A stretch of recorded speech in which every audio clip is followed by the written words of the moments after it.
Hello, today I'm going to be using the brush and pencil coloured pencil painting kit for the first time, and I'm doing this piece on Uart 500 sanded paper. So I haven't used this stuff before and I'm pretty keen to test it all out. We'll see how I go. To start off with, I've just been blocking in some colour loosely on the background and just doing light layers, not pressing very hard at all. And then I've used the brush and pencil powder blender on the little applicator to blend that all out. And you can see how smoothly that blended. It was wonderful. And then I've sprayed it with the texture fixative before going over with another layer of pencil, just adding in some different colours and darkening it up. And blending it out once again. I found that the applicators that came with the kit were a bit small for blending backgrounds. I've since discovered the soft tools that you get for pan pastels, and they work a lot better for blending backgrounds. Not so good for detailed areas, but for blending backgrounds it makes it a lot smoother than the little applicators, so definitely check out those, and they make the blending out a lot smoother. With this piece, not following the reference photo exactly. I've got a couple of flowers that I took a photo of that I'm loosely following, but the aim of this piece is really to test out this kit. So I want to see what it can do, what it can't do, how much I can thrash the paper with, and just see what happens. So you'll see a lot of changes happen as I go along. In this section, I'm just testing out the powder blender, just applying it directly on with an applicator. And as you can see, it did tend to be a little bit splotchy when applied that way. Wasn't quite the look I was going for, but, you know, for adding white on top of colour, it was excellent. I think that applying it with a sponge might work a little bit better in that. I'll have to test that out another time. So here I'm going over it with a little bit of colour and just making those white spots not quite so white, and just adding colour on top and then adding a bit more and trying out different methods. So I used a brush then just to test it out, and didn't work as well. The applicator was much better than the brush.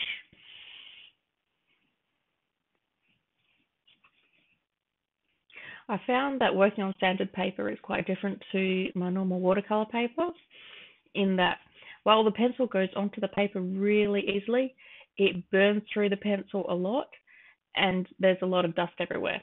If you're finding that you're getting that, you're pressing way too hard. And that's what I was doing in this piece. I burnt through my pencil so fast in this piece because I was pressing too hard, and then a lot of it was just coming off and I was just blowing it away. So if you are finding that, try to a lighter hand. Like, you barely have to touch the paper at all with the pencil. And hold the pencil sideways so that you're just skimming across the top of the sandpaper if you can. So here I'm just adding some detail into the stems and just seeing how it goes for adding detail on, and now adding a bit more onto the petals. And at this point, my plan is to have yellow flowers.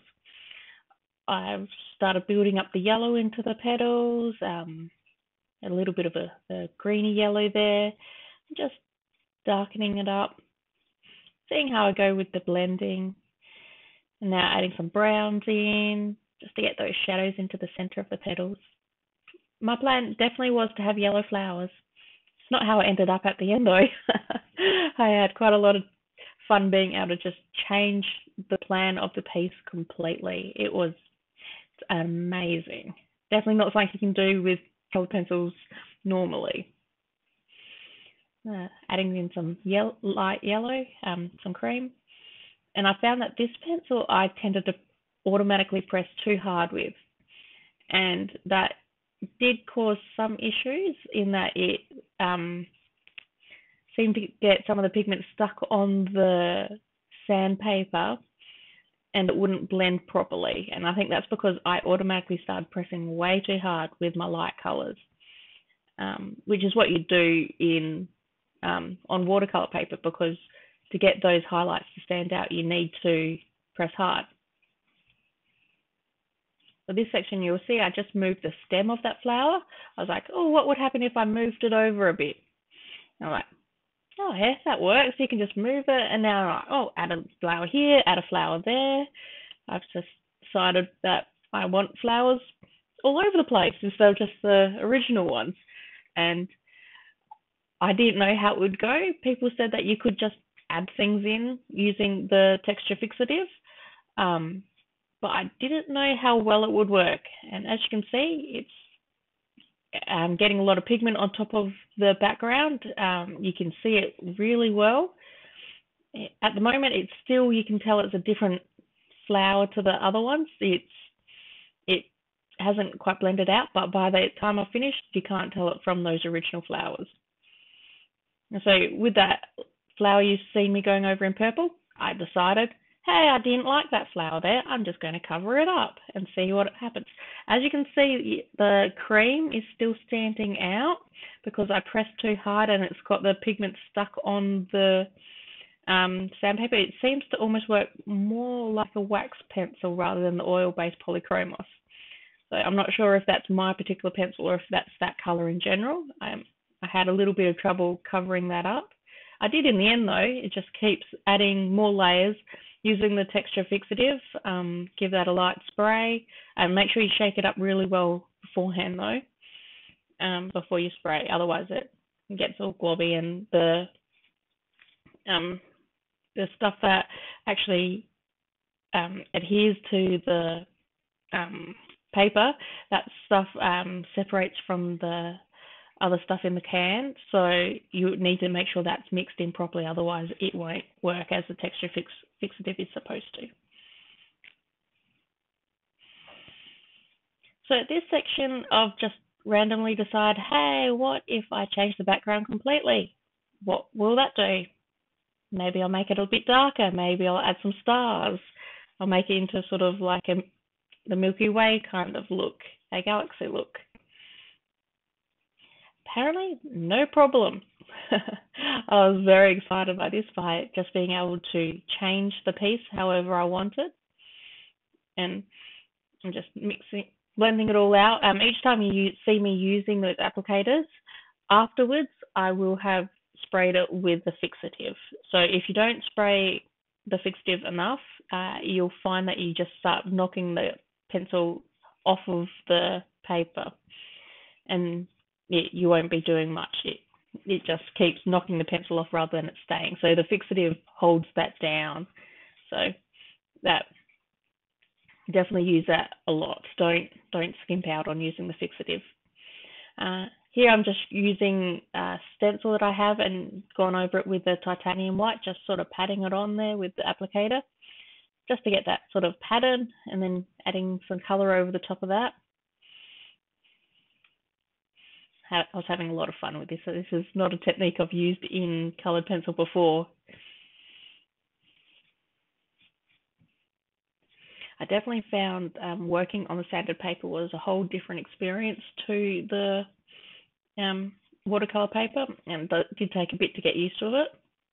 And now I had the titanium white powder mixed with the little touch-up texture, and then I was just flicking onto the paper with a paintbrush so that I could get the little stars everywhere and getting a splattered effect of the stars. Now I'm going over the flower petals in white. Oh, that's ivory at the moment. Because I decided, hey, I'm just going to change the colour a little bit. I'll make them a bit pink. And add some purple in. I had no idea where I was going with this piece. I was just testing out the products and seeing what they could do. And blend that out a little bit.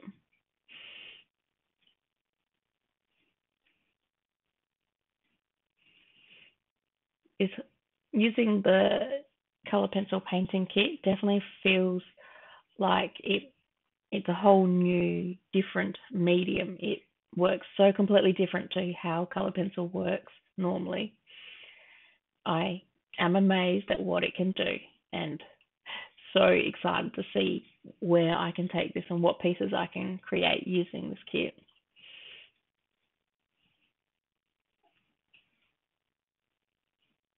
I'm just building up the colours in those petals a bit more and adding pinks and purples. Now, in this section, I'm testing out Odourless Solvent, and I just want to see how it works on the sanded paper. And it definitely acts in a different way than it does on watercolor paper, because the paper is not absorbent. So it kind of works a bit more like paint. It slides the pigment around a lot more on top of the paper. You have to use a lot less solvent as well on the brush, like way less than you even do it with watercolor paper. And it did smooth out the color a lot. I found with the sanded paper, you do get a little bit of graininess in your piece, and the solvent did help remove that graininess and smooth it out more. So that was an interesting effect that it had. The pigment does stick to the brush a lot as well. So when you first use a solvent, it doesn't do much, and then after a moment of wiping it on the pigment, it seems to pick it up a bit more and move it around then. So that's just, have a little practice with it before using it on your piece, because it definitely works differently to it does on the watercolor paper. And as you can see here, I decided that my flowers were actually going to be white. And so now I'm building up the white in the petals and making them brighter.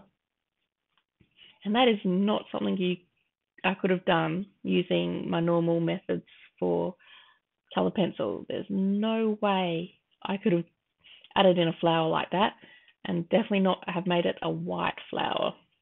Yes, quite amazed at how easy that was just to add it in. With the Odourless Solvent as well, when using that, make sure that you don't use it on the same layer as one where you've blended with Powder Blender. If you've used Powder Blender, make sure you've got a layer of Fixative, then colored pencil, and then use the Odourless Solvent, because apparently it can make it go a bit gluggy. It mixes with the Powder Blender weirdly, so just bear that in mind. Make sure you've put a layer of the Fixative down.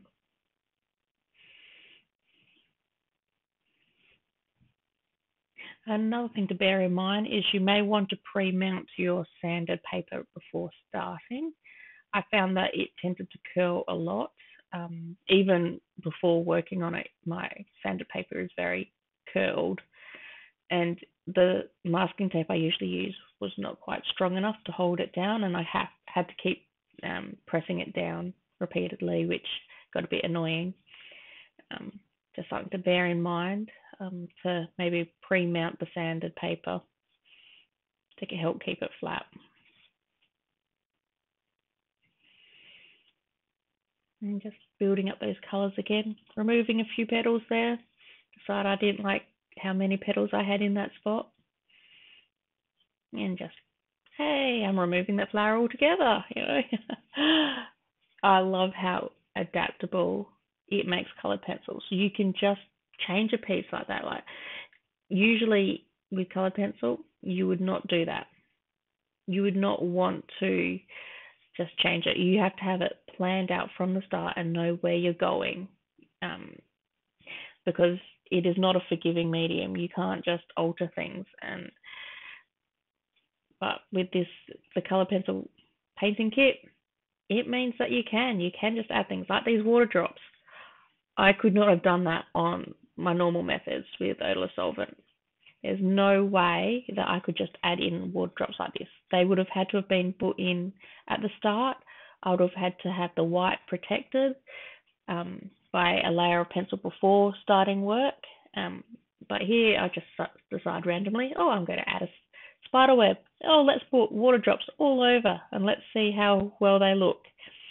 And then I can come through with the titanium white powder mixed with the touch-up texture and just painting that on with a liner brush and just putting little sparkly drops and dots everywhere. I may have gone a little bit overboard with the dots on this one. I was just having a lot of fun putting them everywhere. And adding in a few extra stars just for fun as well. I love this stuff. This titanium white mixed with the touch-up texture works so well on top of the coloured pencil work that you've got. And you can use that on watercolour paper too. It doesn't need to just be on the sanded paper. So definitely my first impressions for this kit is that it is absolutely amazing. It changes the approach to colour pencil completely, and I absolutely loved it. I cannot wait to try it out some more.